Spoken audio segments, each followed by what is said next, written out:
Hello to all, and welcome to this edition of my YouTube channel, wherein I discuss my books titled The Dichotic Dilemma, The Fabric of Life.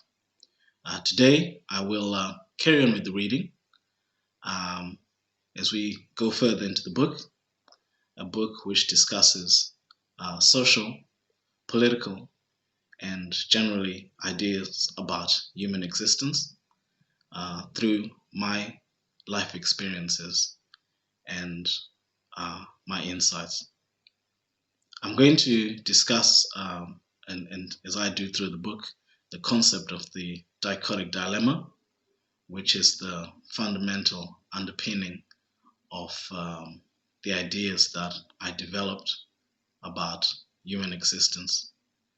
And to do this, I'm going to reference quite an interesting development that happened in the last few weeks here in the UK regarding a comedian called Sophie Duker on the BBC on a Frankie Boyle program, who made a joke which in passing said the statement, Kill Whitey. There is a historical context to that, but equally it creates a point of discussion. And in many ways, for me, really demonstrates the ideas of the dichotic dilemma and ultimately the power of perspective.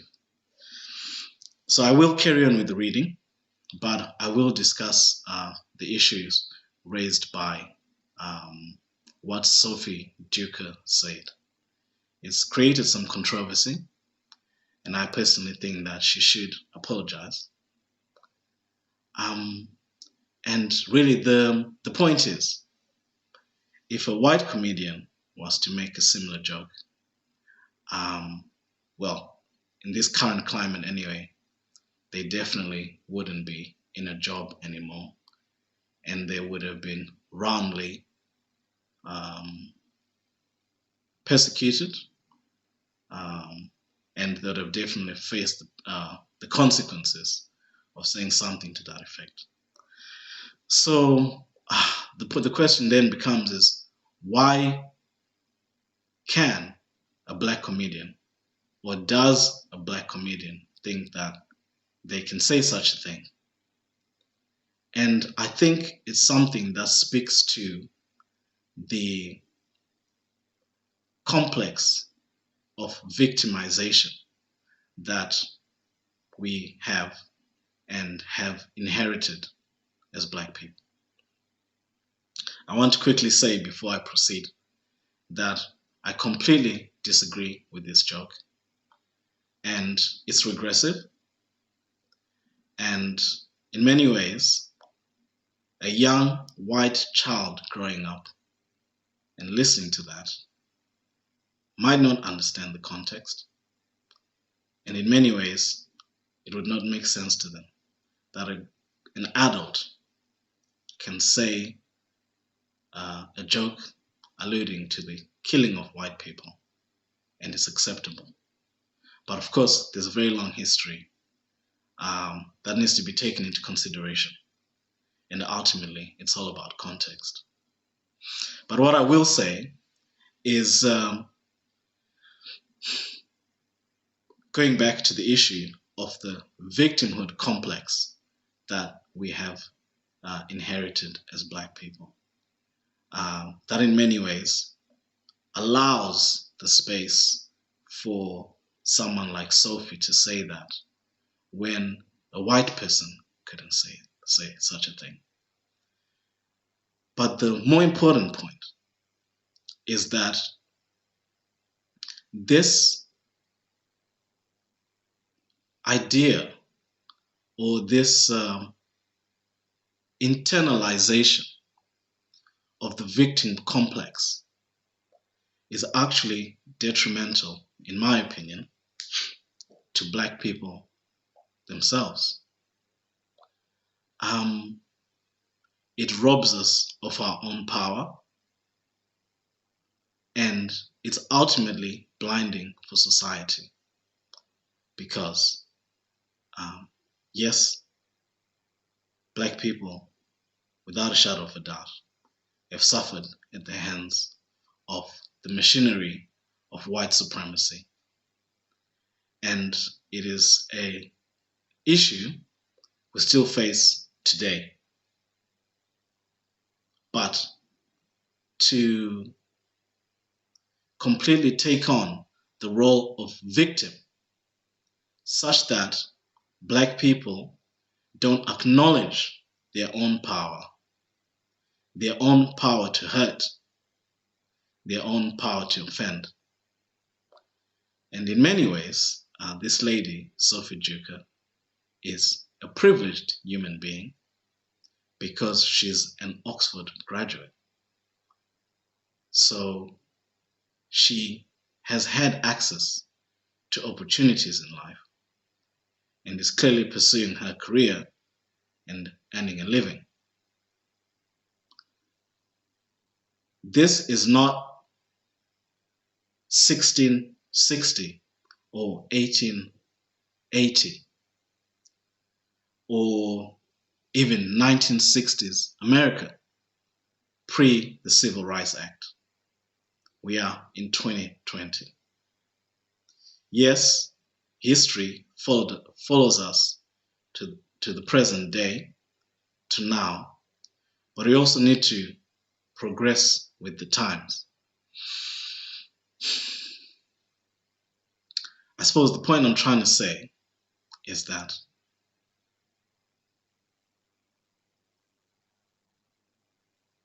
human existence is difficult for everyone.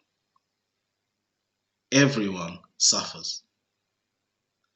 And the white man is not exceptionally bad or evil or anything than any other person, which is, I suppose, the intellectual underpinning that would allow someone like Sophie Duker, in my opinion, to feel that she has a right to make that joke. A lot of Africans today suffer at the hands of other Africans. African leadership is failing in many ways. Yes, our historical subjugation is very recent, and one has to allow time for things to get better. A lot of the post-colonial African countries have a lot of issues politically and economically to deal with. But it still doesn't change the fact that today, predominantly, African countries are run by African leaders. And quite a lot of the rights and abuses that a lot of the citizenry are subjected to is at the hands of their own leaders. So there's no boogeyman out there. The concept of the evil white man, I think, has seen its day. And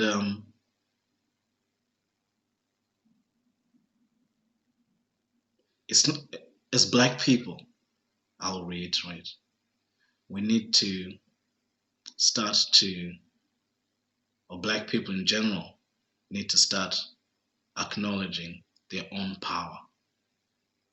One of the fundamental oppressive manifestations of the idea of white supremacy is that black people within their own psyches look down on themselves. And part of it is seeing ourselves as victims, feeling that you won't get the job because you're black, or any ill fate that befalls you is because you're black. That's a very narrow lens, and it's the sort of lens that allows for someone like Sophie Duker to make that joke and it seem acceptable, when quite frankly, a white person couldn't do the same thing. In there lies the complexity of the phenomenon of the dichotic dilemma. So I suppose, without rambling, the point I'm really trying to make is that times have moved on. Yes, black people, we were particularly oppressed by the white power structure, and white capital in many ways greatly profited from our exploitation. But I would say quickly that the general conditions, political and economic, surrounding the black person have changed. And in many ways, you are as successful as your abilities and ambitions allow. The laws and the general social trend has changed to support the ambitions of black people. Of course, there's still a lot of work to do, but to revel in the sort of divisive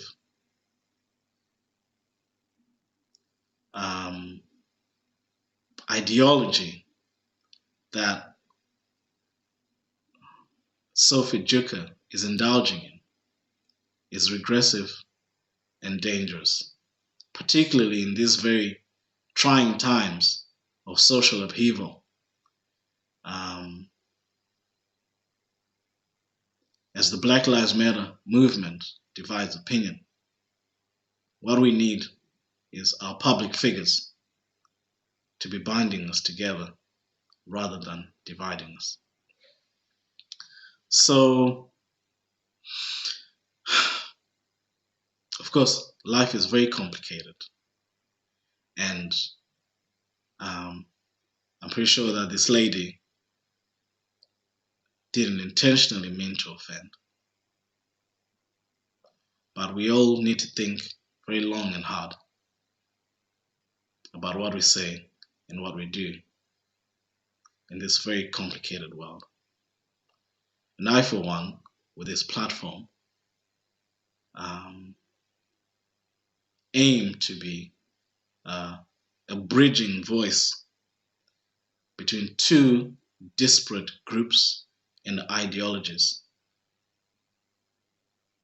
as I expand on the concepts of the dichotic dilemma that I discovered through my writing and thinking.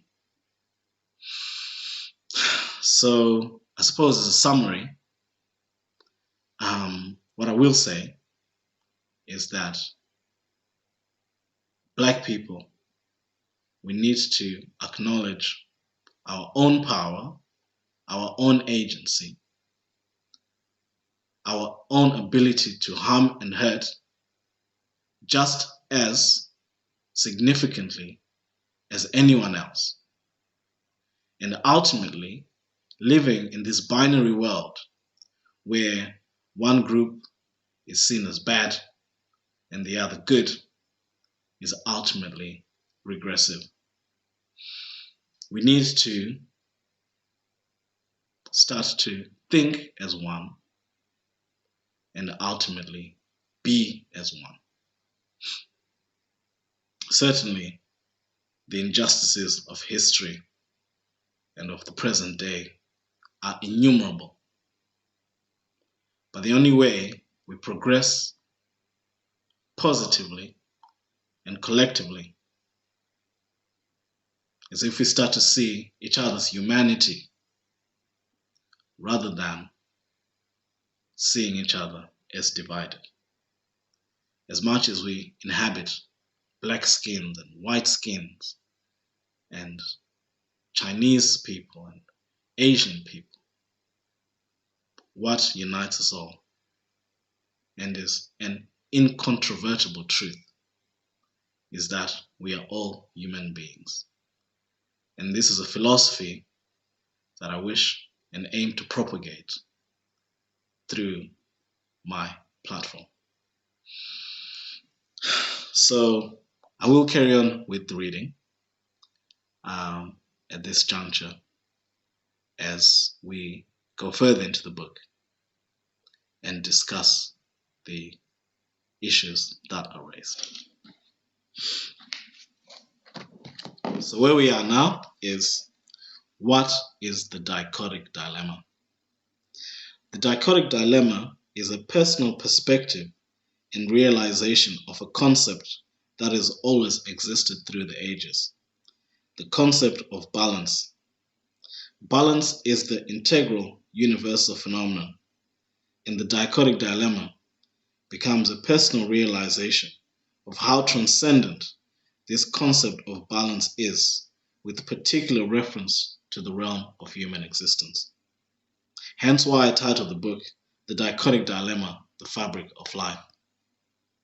The aim is to try and express this concept throughout the book as we try and extrapolate meaning from the poems. Suffice it to say, this brings me to quite a subject at this early stage, the subject of God. As being on this planet, we're only aware of our existence throughout the ages. Throughout the ages, therefore, we have been alive and always grappling with the idea of the purpose of our existence in light of the turmoil of our existence at times through our own hand and the hand of powers beyond our measure. Hence God, or gods in some instances, either become a figure of worship so we can be kept safe, or a figure of derision as we are apparently left to the most ill fates, or God is not considered at all. This then presents a myriad of dilemmas, which manifest in many ways as we go through the ages and pursue the objectives of our survival in the context of our social existence.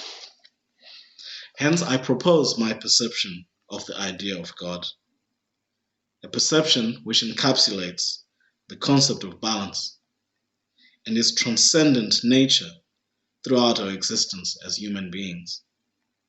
Both the positive and negative aspects, and includes our place in a magnificent universe which exceeds our comprehension and are a part of, yet seem so separate from. I propose that God is the universe. I certainly hope that I do not lose vast swathes of the readership as I make this proposal. In my view, the concept does not seem that foreign as I ponder these ideas on a daily basis. However, to a world full of such disparate perspectives, the mere suggestion might seem wholly ridiculous.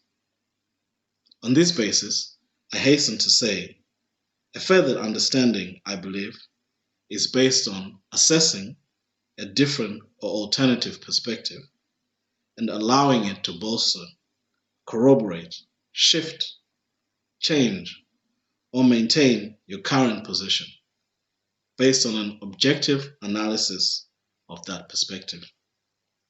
Hence, yes, I propose that God is the universe, which makes us then a part of that universe and a part of God. In other words, God's children, as proposed by some faiths. On that basis, everything else then becomes a part of God, meaning the animals and all other manner of being. Hence, we owe them respect and reverence as we respect ourselves. I am opposed to the more humanized idea of God, who is a man, who speaks of anger, vengeance, and other aspects of human emotion, because God should be perfect and complete, hence is beyond the whims of human emotion. On that basis, the only thing imaginable that can resemble perfection, wholeness, and completion is the universe. The universe contains everything and is the perfect balance of opposing forces. It is eternal. Hence, understanding the concept of balance is understanding God. Therefore, we have been set a challenge to attempt to achieve this through human existence. Some teachings claim that we are created in God's image. On that basis, let us delve into the world of science. Science, in my view, is just the process of objective deduction with a view to understand and manipulate. We at times fear it because it gives the human being great power. Yes, for positive outcomes, but indeed at times, negative outcomes, depending on your point of observation. Yes, the dichotic dilemma. However, the observations and discoveries made through science have informed us now that on the microscopic level, our bodies are made up of fundamental particles, atoms, which contain a nucleus or center, which is made up of protons and neutrons, surrounded by rings of electrons, which circle around the center, and this becomes the source of life, the source of structure. Again, science lets us know that the celestial bodies in the universe, which exist beyond our earthly plane, resemble the same patterns and structures in varying forms. In addition, everything else that is shares the same basic structure and elements, showing our truly intrinsic interconnectedness with the universe. If we are not more like God, or more like the universe in our design, then nothing else is. However, indeed, my writing has already taken a dramatic tangent into the realm of the hypothetical at this early stage. Hence, I'll bring the reader back to terra firma and discuss the further pillars forming the basis of my discussion. We will revisit the topic of God at later stages in this book. That's it for this reading. Please like, share, and subscribe, and help me as I aim to create a wider and broader conversation about the human condition that is unifying. We live and are living in a divided world, and we face many challenges. And it's my unshakable belief that the only way we overcome them and go into the next century or more is as a collective human race. Thank you.